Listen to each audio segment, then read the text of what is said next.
सभी को जय हिंद। नमस्कार, गुड मॉर्निंग। आज फरवरी 16, 2025। आज का ये जो विशेष वीडियो है, कल यानी 15 फरवरी 2025 को देहरादून में असम राइफल एक्स सर्विसमैन को हमारे वर्तमान डीजीआर जनरल लखेरा सर और ऑनरेबल गवर्नर ऑफ उत्तराखंड जो आसाम रेजिमेंट से आते हैं, उन्होंने जिस प्रकार से संबोधन किया वो अपने में एक काफ़ी उच्च दर्जे का स्पीच था। पहले जनरल लखेरा सर ने असम राइफल जो कार्य कर रहे हैं पिछले इतिहास को दोहराया, जो कि अपने में एक बहुत ही सर्वश्रेष्ठ फोर्स है, केवल भारत में ही नहीं बल्कि विश्व में, जो हमेशा फील्ड एरिया में कार्यरत करते हैं। और जिस प्रकार से उन्होंने बताया कि असम राइफल्स में 60 साल का एक जवान और 20 साल का एक जवान, एक यंग लेड जो ट्रेनिंग करके बाहर निकलते हैं, 60 साल का बुज़ुर्ग का अनुभव और 20 साल का यंग जो ट्रेंड असम राइफल के जवान का जोश का जो मिश्रण होता है, उससे पहचाना जाता है असम राइफल्स क्या है। बहुत ही बढ़िया रहा वहाँ का एक्स सर्विसमैन रैली। मेरे वाइस प्रेसिडेंट सूबेदार मेजर आर्या सर अपने घर वापस जाके रुड़की में आज ही शाम को मेरे साथ बात किया। लगभग 7 बजे उन्होंने मुझे सब कुछ बताया वहाँ पे कैसे हाईली जो दर्जे का, बहुत ही उच्च दर्जे का अरेंजमेंट किया गया था। जो डायरेक्ट डीजीआर से जो सीनियर ऑफिसर्स वहाँ से जो लोग आके जिस प्रकार से उन्होंने अरेंज किया था और जिस तादाद में हमारे एक्स सर्विसमैन उत्तराखंड के हर ज़िले से वहाँ पहुँचा था, और गवर्नर साहब का आना, हमारे लखेरा सर ने जो शुरू में भाषण किए, जो रिक्वेस्ट किया हमारे ऑनरेबल गवर्नर सर को कि असम राइफल्स के बारे में, उनके वेलफेयर के बारे में आपसे जो कुछ हो सकता है वो कीजिएगा, यह अपने में बिल्कुल ही एक क्या कहें, मुझे काफ़ी हर्ष हुआ, खुशी हुआ। और जहाँ तक असम राइफल और असम रेजिमेंट का संबंध है, देखिए दोनों एआर से बताया जाता है। AR Assam rifle, AR Assam regiment. मैं कुछ हिस्ट्री में जाता हूँ। जो गवर्नर सर ने जो बताया कि उनको ऐसा लगता है जो भी चिट्ठी उनके पास आता है, करीब 80 या 90% उसमें ऊपर लिखा रहता है, बोला असम राइफल्स। तो मैं आप लोगों को इतिहास में क्या लिखा हुआ है, जो हमारे जनरल डी.के. पालित सर ने जो लिखा है, पूरा रिसर्च करके, जो हमारा एक ऑफिशियल डॉक्यूमेंट है असम राइफल्स का, 100 पेज, 100वां पेज में जो लिखा हुआ है कि असम राइफल का जो रेजिंग हुआ था, हमारे असम राइफल से 500 की नफरी गए थे उनको रेज़ करने में, जो 15 जून 1941 में रेज़ हुआ था Assam regiment. Second world war चल रहा था। देखिए, इससे पहले असम राइफल्स की टुकड़ियाँ 100 की नफरी, उस वक्त 4 बटालियन हुआ करता था। गोरखा राइफल्स में भी काफ़ी यूनिटों में 100 की नफरी में लोग जाके ट्रांसफ़र हुए थे असम राइफल्स से।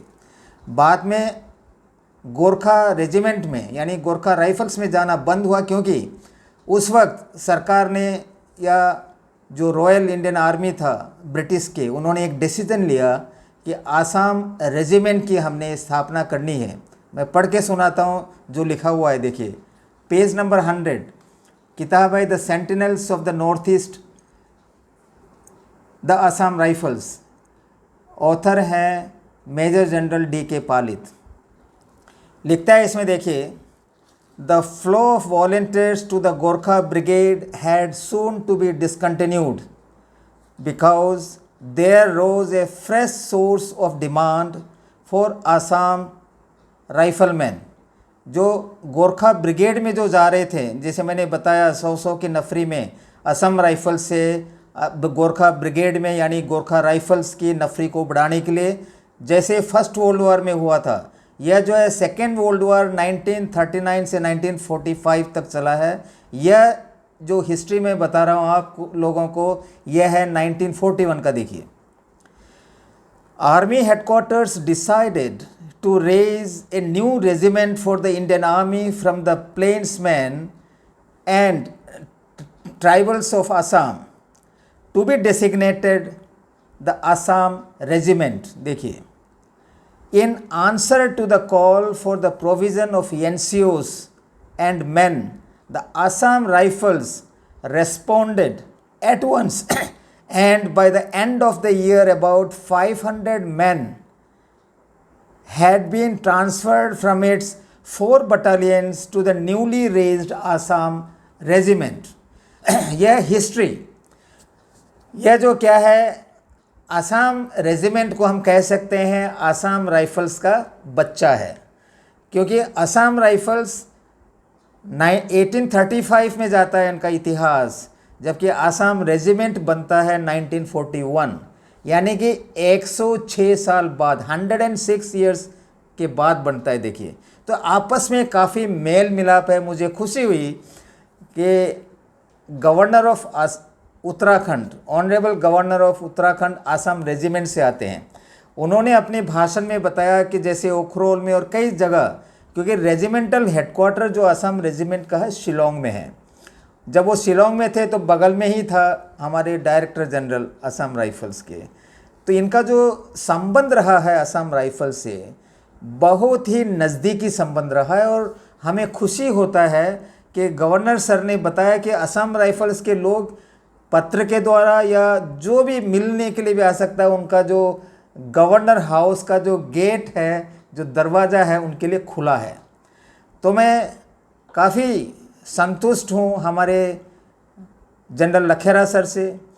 इस मीटिंग के द्वारा उन्होंने हमारे उत्तराखंड के ही लोगों को नहीं, भारत के जो असम राइफल्स के से संबंधित जितने भी लोग हैं, नेपाल में हैं, उन सभी को जो है एक नया पैगाम दिया है कि उनका जो बात करने का जो तरीका है, ऑफिसर्स यानी कि जो हाई रैंकिंग जो गवर्नर सर है जो असम रेजिमेंट से आते हैं, उनको जिस प्रकार से वो अनुरोध कर रहे हैं अपने स्पीच के द्वारा कि आप जो है हमारे असम राइफल्स के जो जवान हैं जो इस तरीके से ऑपरेशन करते हैं, इनका संबंध इंडियन आर्मी के साथ कैसे हैं, कितने सारे अच्छे ऑपरेशन किए हैं जो कि बिल्कुल मिनिमम कैजुअल्टी का रिकॉर्ड रहा है। IPKF श्रीलंका में और JNK में जो भी ऑपरेशन हुए, जो नॉर्थ ईस्ट में जो कार्य कर रहे हैं, जो हमेशा फील्ड एरिया में उनका वेलफेयर देखना बहुत बहुत ज़रूरी है। और governor, the honourable governor of Uttarakhand जो खुद असम रेजिमेंट से आते हैं, उन्होंने भी जो अपने स्पीच में इस प्रकार की बातें कही कि जैसे ऐसे लग रहा है कि मैं अपने परिवार के साथ बैठ रहा हूँ। काफ़ी खुशी होता है। देखिए, मैं भी जाके मिलूँगा गवर्नर सर से, और उनके द्वारा जो भी हमें सरकार को बताना होगा या सरकार से जो भी बेनिफिट हमने असम राइफल्स के लिए लाना होगा, उस काम के लिए ऑनरेबल गवर्नर ऑफ उत्तराखंड की जो भी हमसे सहायता मिलनी होगी तो हम लेंगे। इसके लिए जो एक बहुत ही बढ़िया सा जो रैली का आयोजन किया गया और काफ़ी अच्छा लग रहा है मुझे, क्योंकि well begin is half done कहते हैं। इनका पहला रैली था। बहुत बहुत शुभकामनाएं जनरल लखेरा सर को मेरी ओर से और पूरे जो एक्स सर्विसमैन हैं भारत और नेपाल के, उन सभी की तरफ से जनरल लखेरा सर और हमारे honourable governor of Uttarakhand sir को, और जितने भी हमारे वहाँ से आए थे DGR से सीनियर जो ऑफिसर्स, ब्रिग पर्सनल, कॉलोनल A और हमारे आरिसा के डायरेक्टर और उनके साथ जो भी स्टाफ आए, उन्होंने बहुत ही बढ़िया कार्य किया, जिसके कारण यह जो एक्स सर्विसमैन जो रैली है वो अति उत्तम बन सका। आज तक इतना ही आप देख रहे हैं मेरा चैनल सत्यमेव जयते, और मैं हूँ सुबेदार VT नायर। जय हिंद, जय भारत माता, वंदे मातरम।